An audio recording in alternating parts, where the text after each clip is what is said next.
السلام عليكم. ازيكم يا جماعة؟ عاملين ايه؟ يا رب تكونوا بخير. Ciao a tutti, come state? Spero che tutti voi stiate benissimo.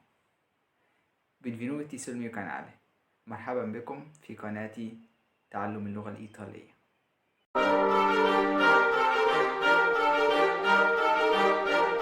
النهاردة إن شاء الله هناخد درس مهم اللي هو أدوات المعرفة gli articoli determinativi. في الدرس ده 7 أدوات، 7 articoli، 2 للمفرد المذكر و2 للمفرد المؤنث و2 للجمع المذكر وواحدة للجمع المؤنث. يلا بينا ناخد المؤنث، المفرد المؤنث والجمع المؤنث. المفرد المؤنث فيه 2 أداة، لا وال أبوستروف. يلا بينا ناخد اللا. اديني كده مثال: لا كازا، لا كازا، لا donna، لا donna. تمام؟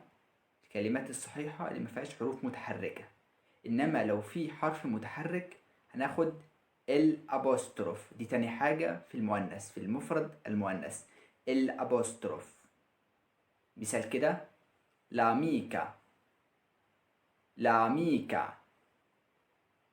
تاني مثال: l'altra، l'altra. لو جينا نشوفنا هنلاقي الكلمتين بدايتهم حروف متحركة. وبكده نكون خلصنا المفرد المؤنث. يلا بينا ناخد الجمع المؤنث. الجمع المؤنث قلنا له أداة واحدة، هتبقى ليه. ليه. ادينا كده مثال: le case، le case، le donne، le amiche، le amiche. تمام؟ يبقى الجمع المؤنث له أداة واحدة اللي هي ليه. كده نكون خلصنا المؤنث بالجمع أو المفرد.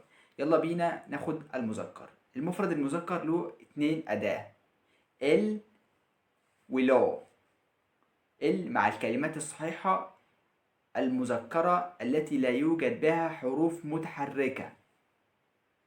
اديني كده مثال: البادre، البادre، الكانه، الكانه، il gatto، il giorno.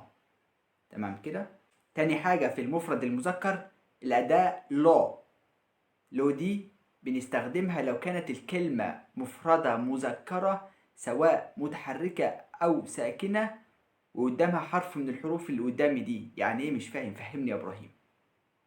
لو لقيت الكلمة مذكرة أول حرف في الكلمة لو لقيته حرف متحرك يبقى هناخد لو. ادينا كده مثال: lo zio، lo zio، lo studente، lo studente، lo yogurt، lo yogurt. تمام كده؟ يبقى كده دلوقتي خلصنا ال واللو. ما يلا بينا ندخل على الجمع المذكر. يبقى قلنا ال اللي هي المفرد المذكر هتتحول للجمع إلى إي. مثال: الجورنو هيتحول إلى إي جورني، البادرة هتتحول إلى إي بادري.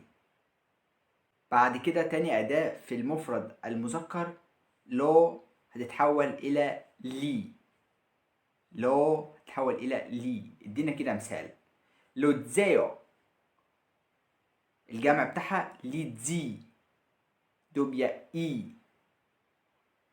لو ستودنت الجمع بتاعها تبقى لستودنتي. أظن الدرس مفيش أسهل من كده. وبكده يكون درس النهاردة خلص. ما تنسوش بقى تشتركوا في القناة وتفعلوا زر الجرس. Grazie per guardare questo video. Ci vediamo al prossimo. Ciao!